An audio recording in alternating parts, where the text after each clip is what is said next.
To assemble and start using your Cochlear Nucleus 7 sound processor, you first need to attach the Cochlear Slimline coil. Insert the coil cable into the processing unit without twisting until it clicks into place. If you are using a rechargeable battery module, align the raised marker and arrows towards the back of the processing unit. If you are using a disposable battery module, align the indents and tamper-resistant lock towards the back of the processing unit. Then, to attach the battery module, hold it at a slight angle to the sound processor socket.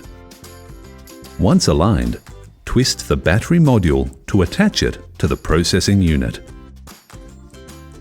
When assembled, your sound processor will turn on automatically, and a green light will flash to indicate the number of your current program.